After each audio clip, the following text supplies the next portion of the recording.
All right.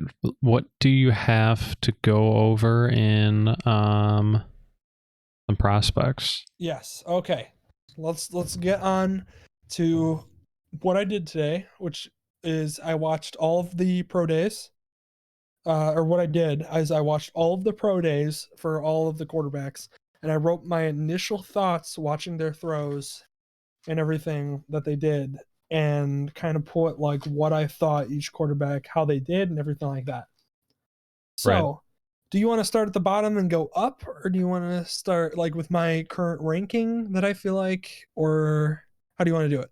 Do you want me to start from just the top of my rankings or bottom? Let's do bottom. Keep me interested. You Okay. go the way up. Maybe I know some of the bottom people. So, we're starting at the bottom. Flash over. You can pull up Jamie Newman. That is who I think is the bottom of the quarterbacks that I have available. And he's more of a day two guy. At least that's what he's getting talked about. That's the hype around him. So he was, I believe, at Georgia first. And that's what they have him listed at. He transferred to Wake Forest, or maybe he was at Wake Forest, and then he transferred to Georgia. I can't remember which way it went. But basically, Jamie Newman, he's talented. He has some, like, watching his throws, because I don't think he had a pro day, so I couldn't watch his pro day, but I tried to watch like some of his throws just in game against like good talent. So like generally when I watch quarterbacks in college to kind of determine how I feel about them, and this is why, like, and then just to kind of preface this too for those listening, I for some reason, like, not for some reason, I do a pretty good job of scouting quarterbacks every year. And like Yep. Dylan, you can even attest to it. I've told you, like, if you remember correctly, that draft where it was Sam Darnold, like Josh Rosen, Baker Mayfield, Josh Allen, and Lamar. I told you the quarterbacks that I thought were going to be the best out of that draft was Baker Mayfield and Josh Allen. I Now, do granted, remember that. Lamar, huh? I do remember that. It's Yeah. true. Now, granted, Lamar kind of flew past me a little bit, but that's because I didn't know if he'd develop as a passer as well as he seems to be getting that way. So if he continues to, he's going to be great. But I didn't, so he kind of flew past me a little bit. But I every year do a pretty good job of scouting quarterbacks, and so I kind of pick who I think is going to be successful that year. So kind of going through all of the pro days, and then like I said, I'll give you like who I think is going to be the most successful. So Jamie Newman, right off the bat, like I said, very inconsistent accuracy watching him throw the ball. There was times where he would throw it right on the dot, in motion, in kind of a fluid, in rhythm. And then there was some times where he would throw the same ball, but it would be like underthrown or like at the guy's ankles or something like that. So it's just very inconsistent in his accuracy. He also seems to, I wrote at least, he seems to have the ability to show some touch. So touch on ball, for quarterback, basically just meaning that a quarterback can kind of loft a ball or kind of like put enough touch quotations on a ball that the ball ends up perfectly in the spot. So you're not like gunning it in, you're not lobbing it in, but it's just this perfect like touch throw that, like when you put it into a spot, it's like, ooh, that guy that was a really nice touch on that throw. So he had some ability to show that. There was like one or two passes that I was like, man, I can see it. I can see the flash. It's there. It just wasn't consistent enough to put him anywhere near the top of the list as far as quarterbacks. Now he does have some running ability, but again, the running ability isn't close enough in the comparison to like a Trey Lance or like a Justin Fields to be enough to give him a little bit of a boost. So in my opinion, he's at the bottom of my list, just because of that. He's also seems too much of a project. He does have some zip on his ball, so zip meaning that he's throwing the ball kind of on a line, so the ball doesn't get a lot of altitude or air on it. It's more of kind of a zips in. That's he does have some zip on his ball. It's just not enough touch, not enough prettiness on the deep passes. And sometimes he doesn't see defenders. Like I watched a couple of interceptions where he threw a ball to an open receiver, but if you actually looked at the defense, he wasn't open because there was a defender, corner safety lurking near him, where he basically just undercut the route and intercepted it. So I saw that a couple times out of him. He's that's why he's at the bottom of my thing. I think his peak is probably a good backup in the league. I think that's pretty much where he's going to be. I don't think he's a starter unless you really you'd really have to unlock something out of him and really develop his passing to make him into something. But I really just think he's more of a project, or too much of a project to do that with any team in the NFL. So I really see him more of as a day 3 pick where he's a backup, basically. Then we move over. The next one on my list that I have as far as rankings would be Kyle Trask. So good old Kyle Trask. Future Bears quarterback. Oh God, please don't. Do you hate that idea? So okay. So I was actually surprised at yes, he is second lowest on this ranking as far as quarterbacks go, and I believe I have 7 quarterbacks that I reviewed. So he is ranked 6th on this list of 7. Yes, he is intriguing. My only issue with him, or I think I 8 quarterbacks, so he's number 7 on the list. He's intriguing. He just is inconsistent. That's really the biggest issue. So what I have some notes on. So one, he's as you can see right there on the board, he's 6'5". He came measured in at 236, hand size of 10 1/8, which is good size. He's got the prototypical pocket passing with a little bit of athleticism form. Yeah. So anyways, yeah, I just don't feel confident enough with Kyle Trask. I do think though that he does have starter potential and a decent starter potential. He's just a project. He's just somebody that you're going to have to sit for a year or two and develop. And if you actually develop him well, I think you could develop him into something. I just don't think that it's as high potential wise as anybody else above him on the list.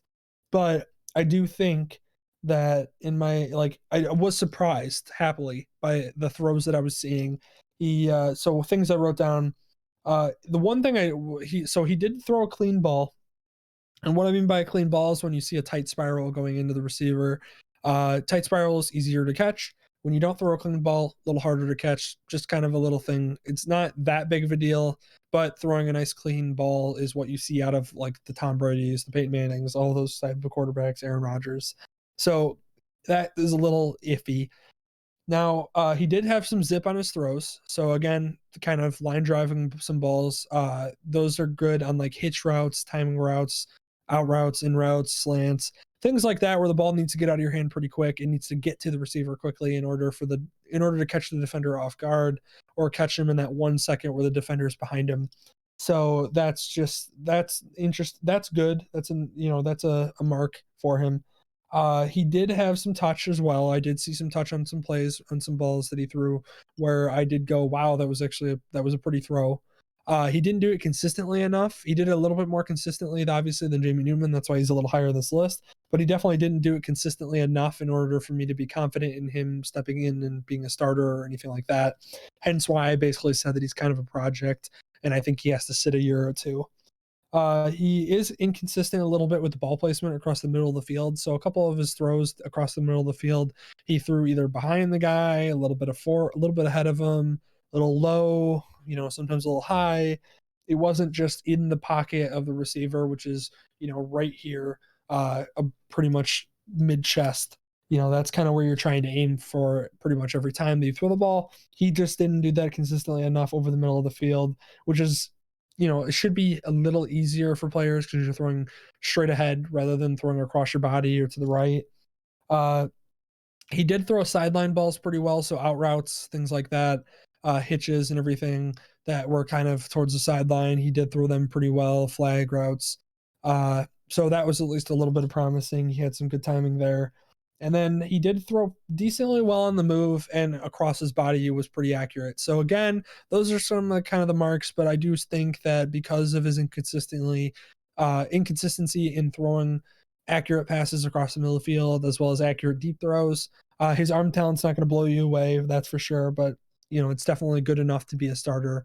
I just think he's a project. I think if he's developed the right way, I think you definitely have a good base for a quarterback who could develop in the NFL.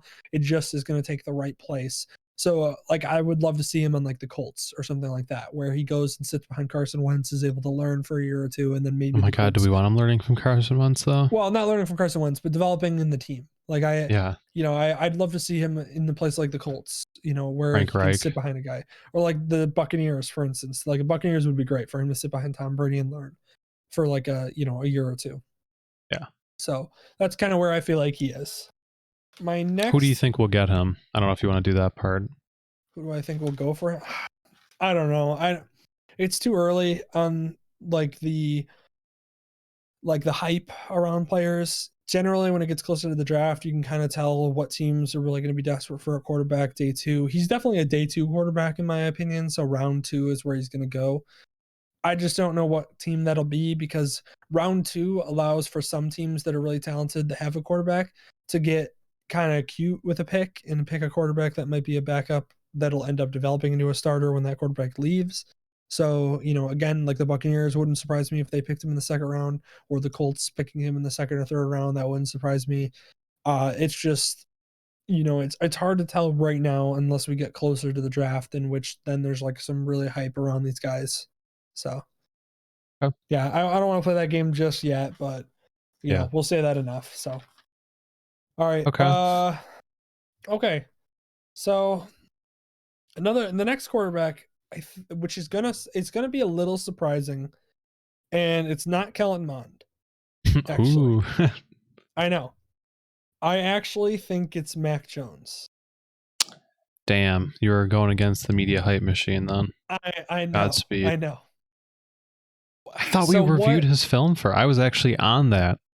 Well, okay. So let me clarify some things. This is where we're getting into starter in the NFL um potential. Like this is where we're getting to where like, and then a couple guys here. So my ranking kind of encompasses everything. So Mac Jones is 5.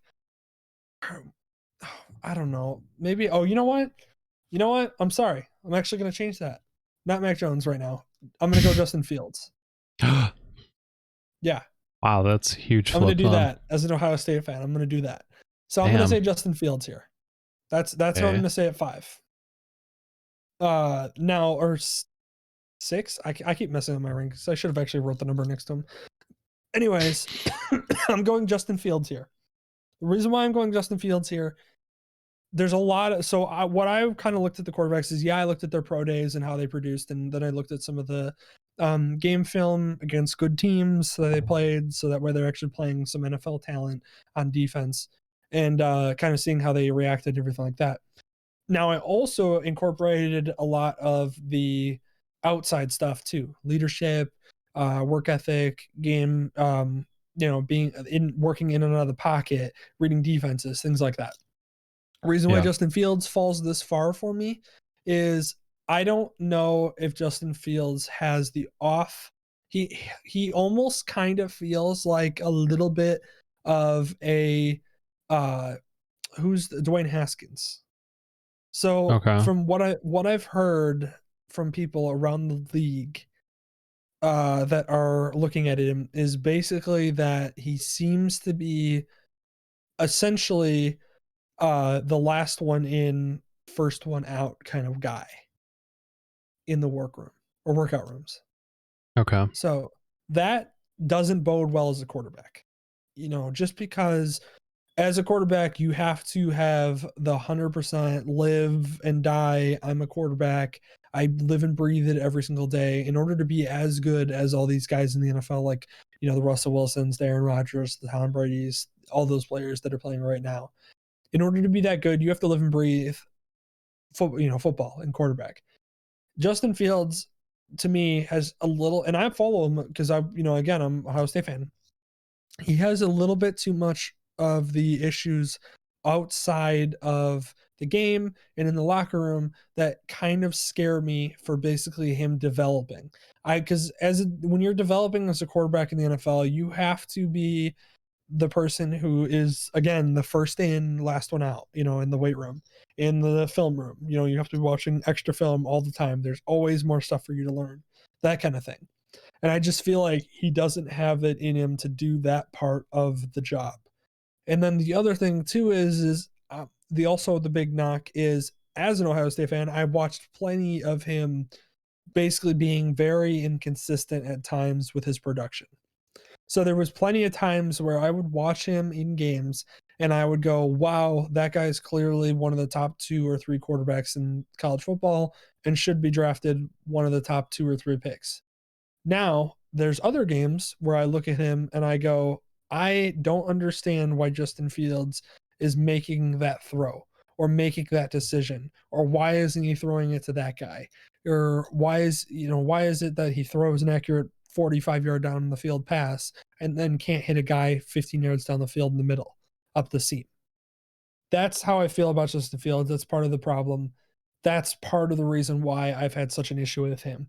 So now watching his film and watching his play, yes, he's super athletic. He's built very similar to like a Cam Newton, except for just a couple, 2 inches shorter. He's built his running in college football was actually a lot more surprising than you would think.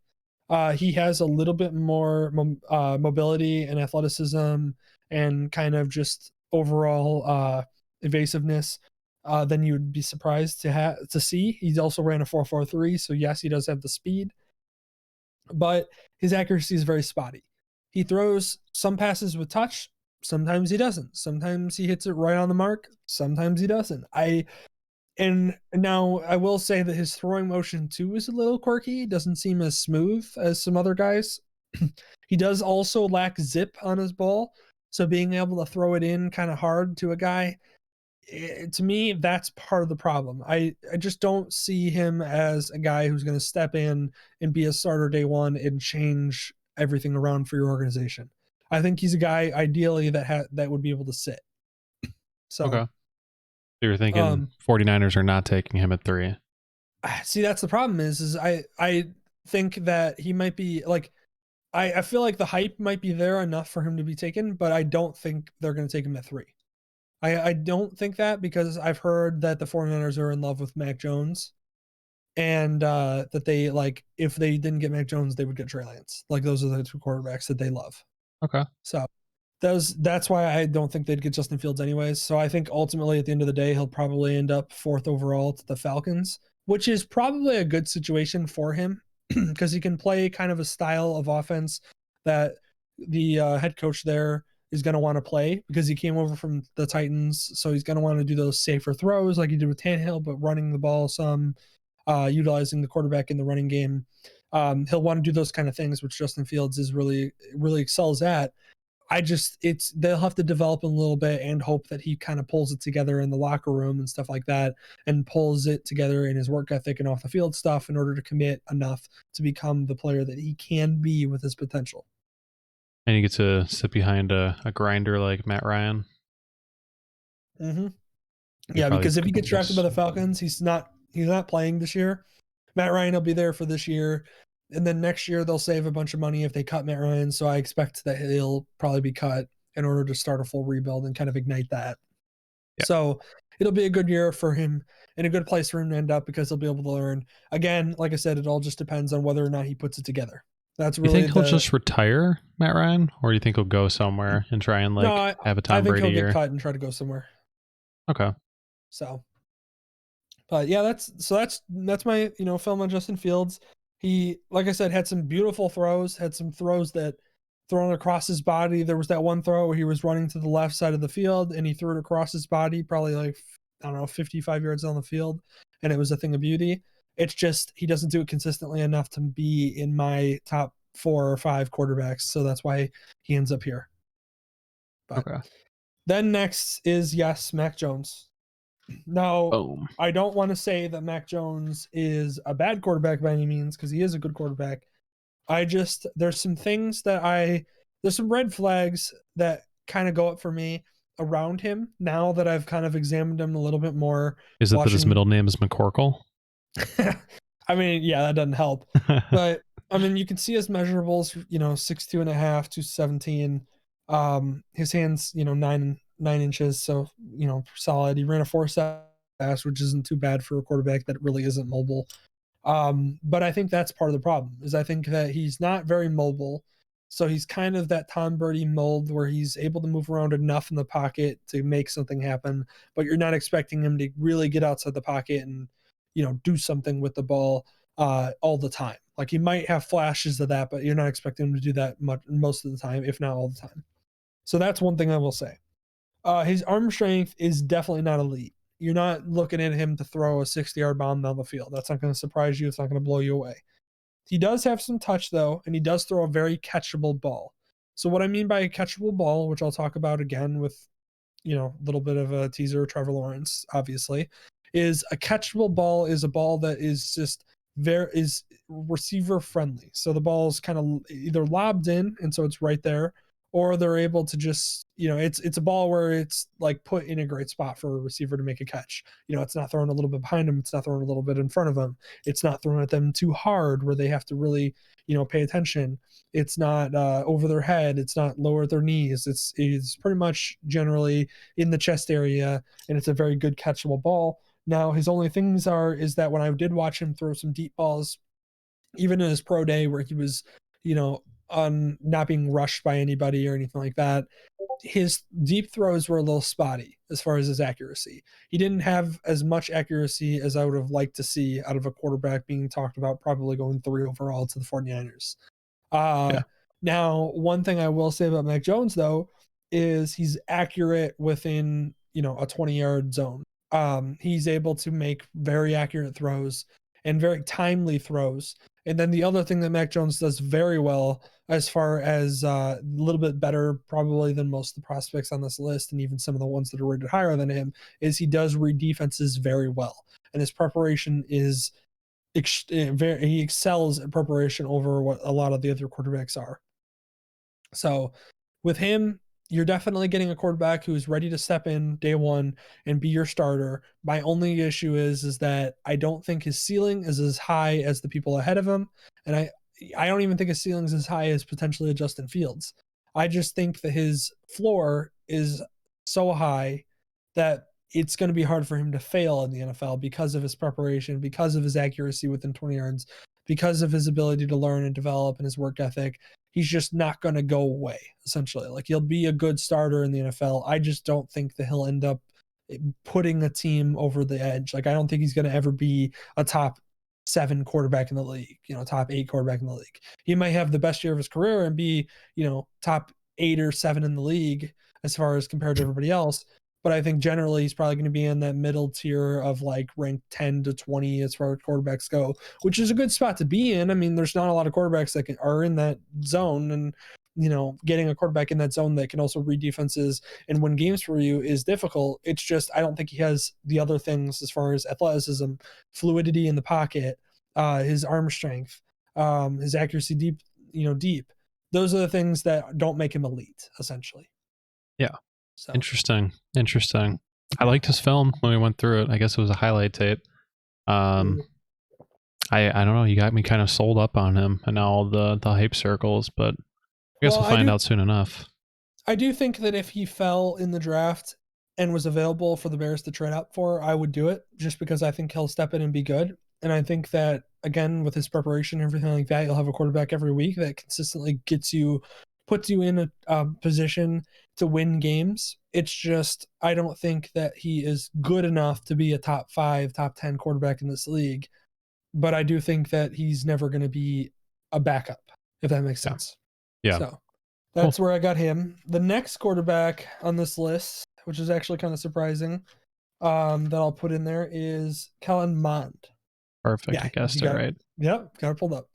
So I really like Kellen Mond a lot. I don't understand kind of the lack of talk around him. It was funny because I've heard the name and I've always thought, it's just a guy who's going to go in the 2nd round, 3rd round, not really going to be a good player in the league, more of just a college guy. Well, if you watch film on Kellen Mond, he will surprise you, because he surprised the hell out of me when I was watching. So I watched him in a couple different games, one of them being against Clemson, which obviously Clemson. Yeah, so going against Clemson, good talent on the defense, consistently going against, top draft picks. And I just watched him actually make some throws that are really, honestly incredible. And I think there is a video that I think I would like for you to pull up. Let me just check really quick to make sure. But I will say that what I loved about Kellen Mond is that he just doesn't make a lot of mistakes. Like he's very accurate with his ball and everything like that, but he doesn't make a lot of mistakes. Yeah. So if you could look up Kellen Mond versus Clemson all throws on YouTube, because there's a couple throws that I want to show people, because again, I don't think people really know enough about him, and I would love to show a couple clips of him just being this good, because he really is. Yeah, that's the play. So bring that full screen, and I want you to flash forward to 4 minutes and 30 seconds, because there's a throw at 4 minutes and 30 seconds that is just beautiful. This is, you want to see what touch is on a ball? This is touch. In the face of a defender too that's about to sack him, he makes this throw. Oh, hold on, I gotta make this like this. Doesn't fit in the screen. Gotcha. No worries. All right. So watch this throw. So rolls to his right, about to get sacked, steps up. Ooh. Look at that. I mean, that's ridiculous. That's ridiculous. In the face of a defender gorgeous. about to hit him. I mean, he gets hit like after this. Like as he's releasing this ball, he's about to get whacked by a free running linebacker, and he makes this throw over that defender's arm, but underneath the safety over top, right into his wide receiver's hands. That's nuts. I mean, that's what touch is. That right there is the definition of touch. Oh, wow. Like and look at it, he keeps his feet moving, square throw, everything. And then I mean, obviously not this throw, but I'm like, he makes some throws in this game that are just absurd. And then you can flash forward to 7 minutes and 10 seconds. And that's when like some of the more fun begins on these throws, because it's so he throws this first pass, and now this isn't complete, this pass right here, but I mean, the ball placement on this pass, there's nobody getting to that ball except for the receiver. And it's a very catchable ball. He just has a shorter wide receiver there. And that's a very catchable ball. And then watch this play. I mean, this is ridiculous. Like, it's just stupid. It's just, I don't know why this guy's not getting talked about. I don't understand it. Like, I watched his film and I just kept watching him make throws like this and against good teams. And I just go, I don't know what the problem is here. Recognizes the blitz coming over, runs out to his left to extend the play, somehow makes the throw across his body with enough touch on it to just land perfectly into the receiver's hands underneath. He doesn't throw it too high or too, hard in order for the defender above to make a play. He just does. Oh my these God. things. That even looked like a wild throw, but it was on target. Like when it came out, it looked like it was going to be bad. Yeah, and I mean, he threw it high, so it's on a rope. He threw it. Yeah, it was on a rope, and he also threw it a little high too. So really, the wide receiver was going to be able to get to that ball. He just consistently in this film, like, look at that, shakes off the defender. He has his eyes down. If you go back a couple seconds too, that's the other thing too that I don't think people realize is he has his eyes down the field the entire time. He's not looking at the guy who's literally about to sack him. Like, watch right here, he gets grabbed. Where is his helmet? His eyes are still looking at that wide receiver, and he makes the throw. Like that play would not happen for a lesser quarterback. That right there is the type of play. And the reason why I put him above Mac Jones is because he's making that play. Like, I don't think Mac Jones is making that play, in my opinion. Yeah. That's like, Mac Jones didn't get pressured enough in college to be able to see it. That was a weird tackle. But yeah, he just continues to make these throws that are just, look at this. Like, that right there looks like that was slightly overthrown, but it's slightly overthrown. I mean, it's not like, we're talking when we get to the NFL and there's receivers that have the speed and ability to catch that ball, they're going to catch that ball. Yeah. Like, he just consistently is throwing. He steps up in the pocket, makes throws. He's not pressured at all by he's not like affected by any pressure that comes up the middle. He just steps up the pocket. He throws a ball. It's funny because one of the only criticisms that I've seen of him was Chris Sims talking about him and basically said that he thinks that Kellen Mond might be a little too robotic because he's just like, which is like, that's, and he even laughed when he said it, because it's like that being a criticism is like kind of ridiculous, because like, it's just, he's so good. He just doesn't make bad throws really. Like, he's consistent. He does not feign in pressure whatsoever. I mean, 1st and 15, down by 8, 7.5 minutes left on the clock, and he's still driving the ball down the field, trying to make something happen with a team that is less talented than Clemson. Yeah. Wow. I mean, look right there. Like, he looks down, sees his progression, nobody's open, dumps it off to the running back, doesn't take a sack. And yeah, that play went for negative yardage, but I mean, that's not going to happen all the time. See, that was like one of the first plays that looked like it was overthrown. And really, I think if you look at I think the wide receiver like slid on the ground. I don't think he actually had his footing underneath him. Yeah, he's just he's stepping up he's like, that was a drop that should have been caught, and that will be caught in the NFL. But he just steps up in the pocket. God, he does look like a robot now that you point that out. Huh? He looks like an NPC resetting. Yeah, right here.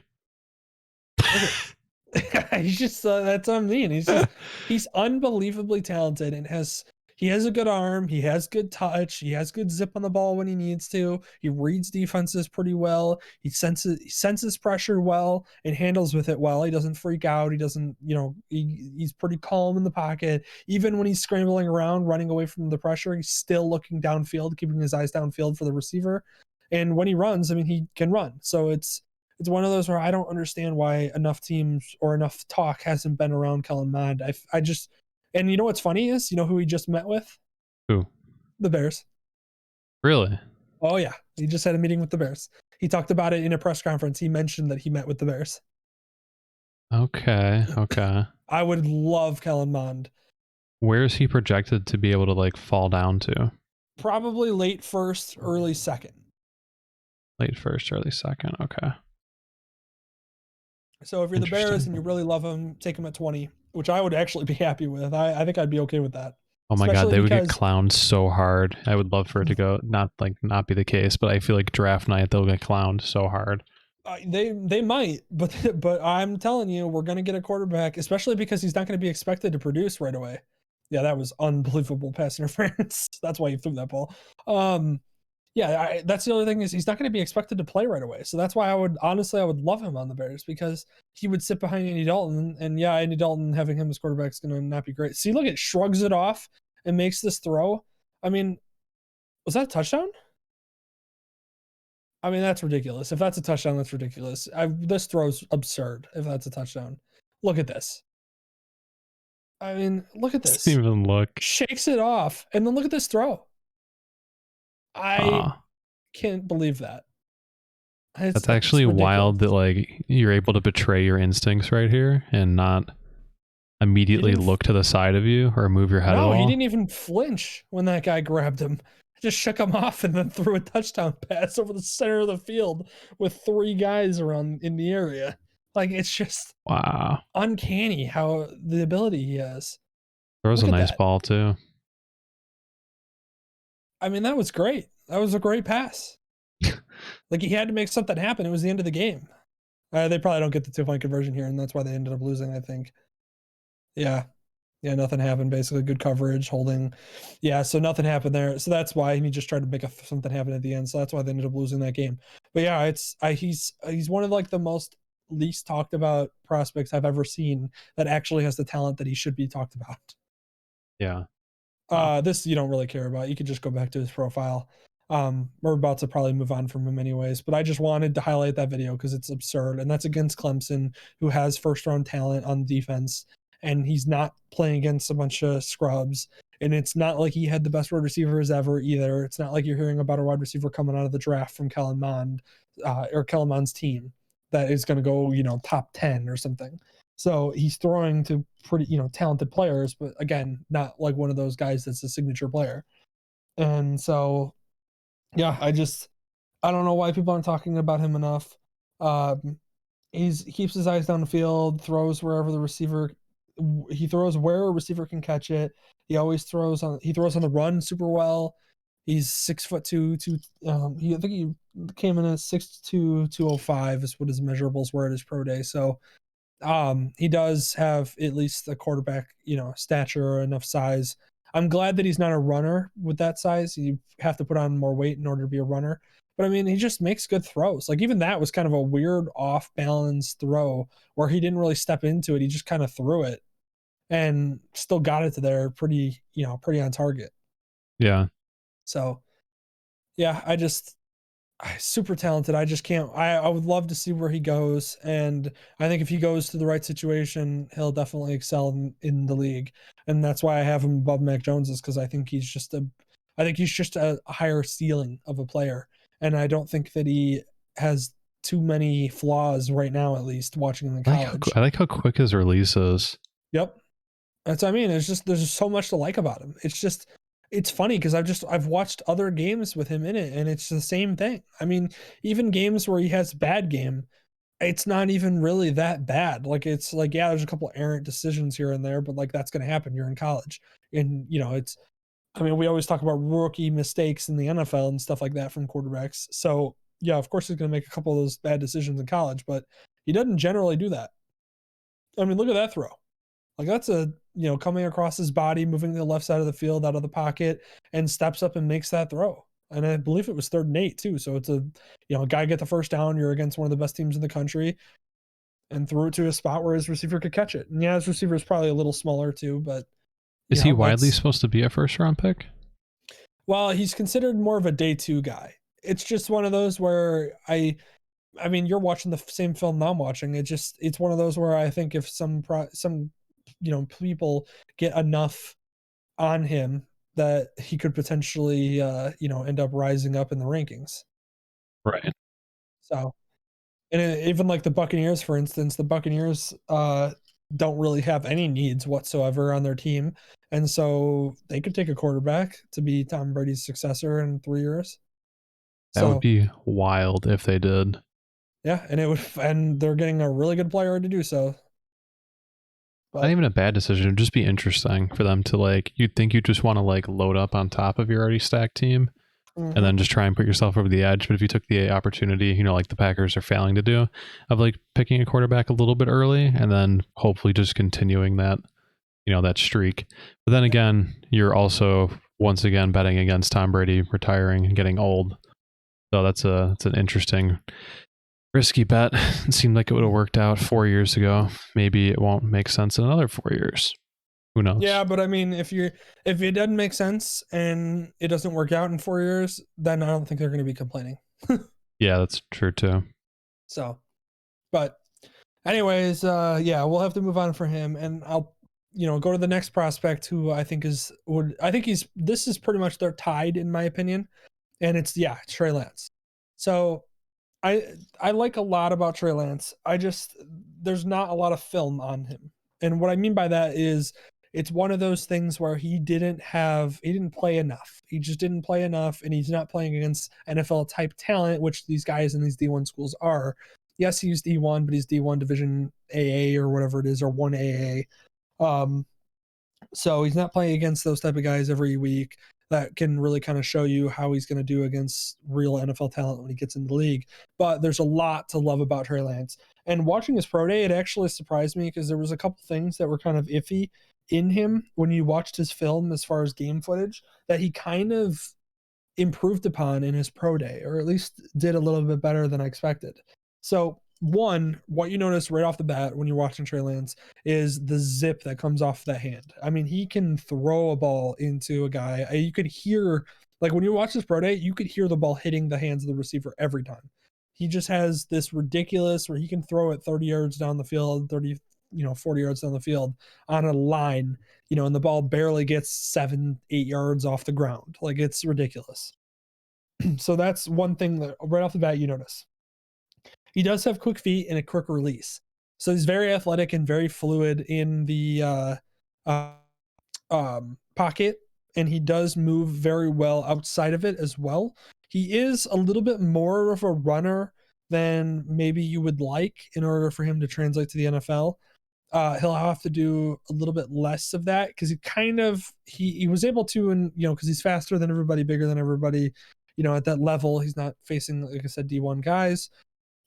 So he was able to kind of just tuck the ball and run whenever he wanted. and generally was faster and bigger than a lot of the guys he was going against. So that kind of is one of those things where that's really not going to fly. Now, the one thing I will say though is like I said, outside of his running ability and his athletic ability, which is right there with the best of them in this draft, he has the running ability that very similar to Justin Fields. He's very quick, very athletic guy. But the one thing I will say is he has a cannon for an arm. He can throw the ball a mile. His only issue is that it's whether or not it's accurate. I mean, you can kind of see it here. He was pressured a little bit, but that's kind of what you saw at his pro day, honestly, is a couple throws like that where, he threw it a little too far. Now, I did see a couple throws where he surprised me because one of his biggest issues was throwing it deep and accurately deep. And he did a couple of throws at his pro day that were pretty impressive, honestly. And a couple throws on the move too at his pro day that were very surprising as well. He does throw the ball a little high sometimes, which can be a little bit of an issue. Just because if you air a ball in the NFL, there's always a safety lurking behind or something like that could pick it off. So throwing a ball high is a little dangerous unless you really trust your receiver or tight end that you're throwing to. You saw that again. Like for example, I always refer to the Nick Foles and the Eagles when they won the championship. You saw Nick Foles throw the ball high a lot, but he had like an Alshon Jeffrey who's 6'3", and he had a Zach Ertz who's 6'5", who he trusted to catch the ball, and they did. So it wasn't really an issue for him. But if you're throwing the ball high to guys that you really generally don't trust, that's when it becomes an issue. So I would like to see him get the ball down a little bit on his throws. It kind of gets away from him a little bit, and that comes from the zip that he has on his ball naturally, is sometimes he zips it in a little too hard, and that's where he airs the ball and goes high with it. Now, I will say that he did have some touch passes that really showed that he could do it consistently, and it's just not yet consistent enough to put him in the top two, which are above him, in obviously Trevor Lawrence and Zach Wilson. They just do it a lot better and a lot more consistently than him. But he does have a lot of flashes. It's just he just doesn't have a lot of film. That's really the biggest issue about Trey Lance. He seems to be more of a project. So Mac Jones, for instance, who's lower on the list, I think could start day one for the 49ers, which is where I think he's going to go at pick 3. I just think that Trey Lance is a lot more talented and has a lot more potential. I just don't think he should start day one. So, for example, I think if you went to the Panthers at 8, if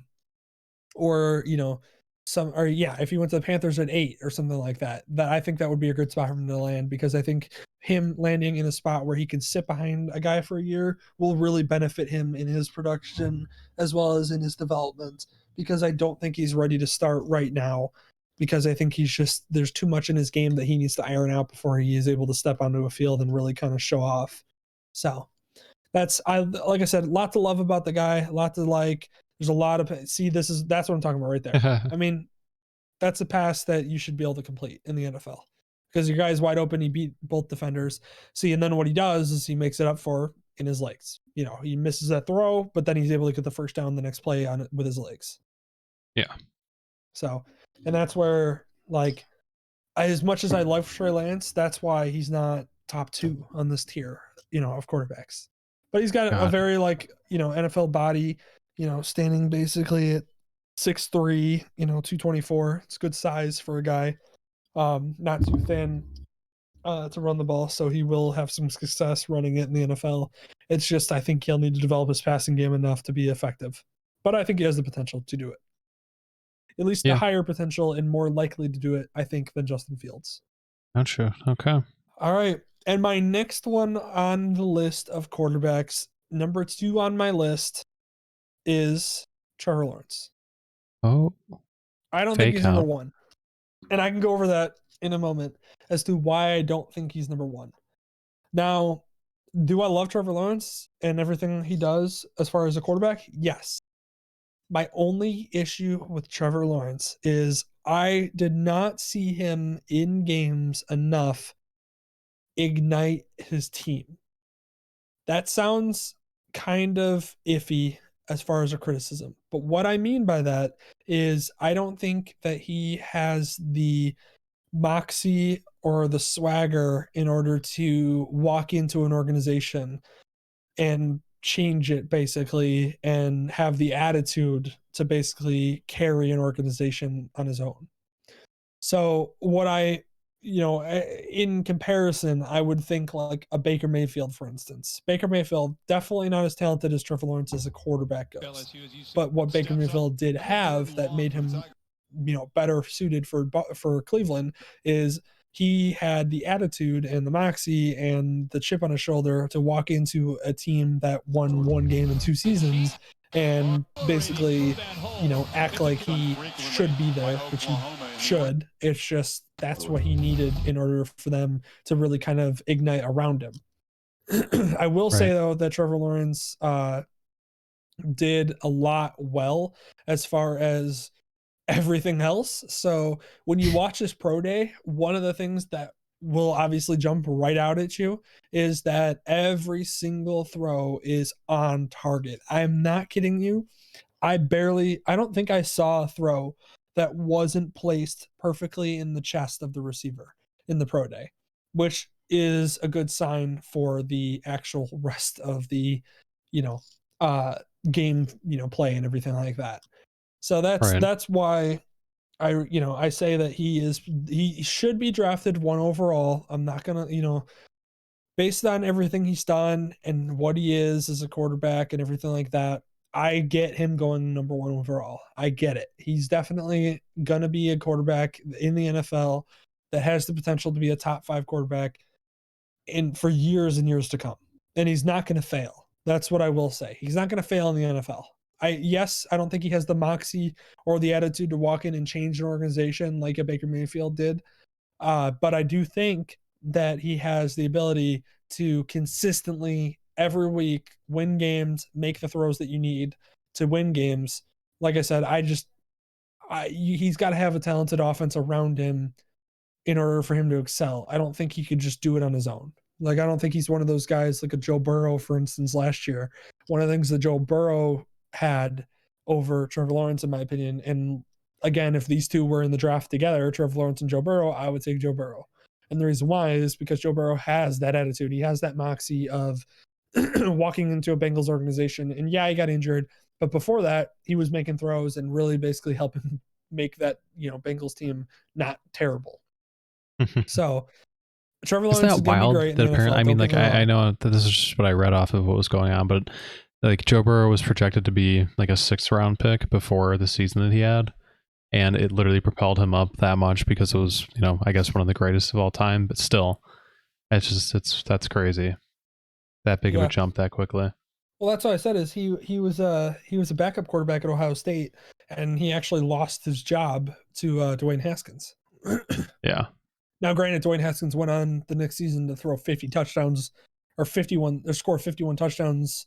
So, I mean, not like Ohio State made the wrong choice. It's just that Joe Burrow went to, LSU and became Joe Burrow. So, yeah. But yeah, Joe Burrow has the attitude to walk into an organization like the Bengals and change it around. The Bengals who don't have a freaking indoor practice facility. Like, that's the type of team that he was walking into, and he's going to change that culture and make them good no matter what they put out there with him. So that's how I feel about Joe Burrow, and that's how I feel, about, like I said, a Baker Mayfield. And that's my only gripe against Trevor Lawrence and why I wouldn't take him above my number 1 quarterback option.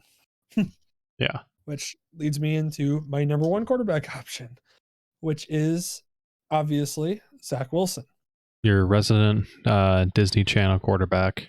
Yes, he 100% looks like he should be in a Disney Channel thing. Trevor Lawrence is sunshine, and Zach Wilson is every single Disney Channel. Most punchable face there is. Exactly, 100%. Now, I will say, though, that what Zach Wilson has over Trevor Lawrence and why he's the 1st overall pick, can you guess what he has, in my opinion, over Trevor Lawrence? Do you think he has moxie? I think he does. That's why. That's the difference. I think Zach Wilson has the attitude. I think Trevor Lawrence is a perfect fit for the Jaguars because they already have some talent there. They're not a terrible team. They just don't have any quarterback play whatsoever last year. I mean, they had Mike Glennon as their freaking quarterback. So Yeah. They just need a quarterback to come in and actually produce, and they'll be, next year I think they'll probably be, 7-10, 8-9 team. So with Zach Wilson, though, I think he's a perfect fit for the Jets because I think the Jets need a player to come in and change the organizational attitude around, as well as, come in and actually be, produce as a quarterback and make all the throws you want. Now, when you watch Zach Wilson's film, as well as when you watch his pro day, what you understand is that Zach Wilson has zip on his ball where he can throw a line drive into a player. And he also has the ability to throw a perfect touch pass where he fits a ball into a tight window and you're really surprised by it, And I think the zip along with the touch pass is also a deadly combination that really helps him to be the number one quarterback on my list. And then on top of it, you throw in that he has that moxie and attitude. You throw in that he's very accurate within his passes. Um, whether it be down the field, whether it be short out routes, short in routes, slants, throwing up the seam. He just is very accurate. He throws in rhythm. And when he gets into a rhythm, it's almost one of those things where like you watch him complete 10 passes in a row because it happens all of a sudden and you go, oh my God, he's completed 10 passes in a row. I didn't even realize it. Like it's just, that's the rhythm he can get into. And I mean, you just look at his arm and stuff like that. I mean, that's a great pass. That's fantastic. And that's what he did all season long. He's also amazing at moving and throwing the ball. He actually seems almost more comfortable moving around in the pocket and throwing off of like an off foot or movement than he does just throwing it off like his normal set position, it seems. Like I wrote down in my thing watching his film and watching his pro day that I wrote amazing moving and throwing, will be a magician, aka Rogers like in the Hmm. NFL. And like I said, the reason why I think that is because I think that he just has this weird like ability to just make throws from weird throwing awkward movements and positions where it doesn't matter what pressure he's in, doesn't matter what he's, dealing with. He's going to be able to make the throw. He's going to be able to, do everything you ask him to do because he's that good. Now, my only thing with him is I would like to see him read a defense a little bit more. Just because it seemed like at BYU he made a lot of great timing throws, but that's more of being in sync with his receivers and everything. And watching his pro day, he did seem to throw a little behind some receivers. Like Trevor Lawrence threw it perfectly in the pocket of the receiver, but Trevor Lawrence didn't have the zip that Zach Wilson has or can have on some of his throws. And then I think also he also has the ability, like I said, to be able to move around, I think a little bit more better. I think a little bit better in the pocket than Trevor Lawrence moving as far as making throws off balanced. So Sure. I mean, those are the that's the two. general impression that I've got from him, but I haven't watched I haven't watched very little film, but he does seem to have that. I don't know if it's just his stature or whatever, or like his movement or something, but it does seem kind of like that, like a Rodgers comparison, like a throw like that. Yeah, I mean that right there. That's what I'm talking about right there. Fading to his left, throwing across his body, throws a beautiful little touch pass right over the linebacker, but not. But because it is the issue right there. If you go back to that play, if he zips that ball in, it gets blocked down by the guy underneath. If he throws it too hard, it's getting intercepted by the guy behind him. He has to fit it over the guy underneath and not hard enough where he misses a receiver or not behind him enough that the defender picks it off. That's the kind of throw that I'm talking about that he's able to make consistently. And he's able to flip it on like a switch. Like he's able to be like, okay, I need to touch pass this, touch pass. Okay, I need to like gun this in because it's a tight window. Bam, does it. Puts the zip on the ball and it's there. He throws a hitch route where a guy runs 10 yards, turns around, and the ball has to be there. It's there because he zips it in. That's what he is. That's what he has in his arsenal. And like I said, I don't think Trevor Lawrence has the zip on the ball that Zach Wilson does. But obviously Trevor Lawrence beats him in the accuracy department, but it's just everything else that Zach Wilson does, which is what makes him my number one quarterback on my list, at least. Wow, I thought that So last play was going to be completed too. All right. Listen, he is human, but Yeah. No, I mean it was a pass interference. It was a great throw, and that would have been caught for sure. so yeah. So that's my quarterback list. That's currently that's where I'm at with all the quarterbacks. Maybe I'll revisit this in a little bit while I watch more and more film on them. But yeah, that's where I would list them as basically, Zach Wilson 1, Trevor Lawrence 2, Trey Lance and Kellen Mond tied for 3, and then I think you throw in probably Mac Jones, then Justin Fields, then you have your Kyle Trask and Jamie Newman at the end. Okay.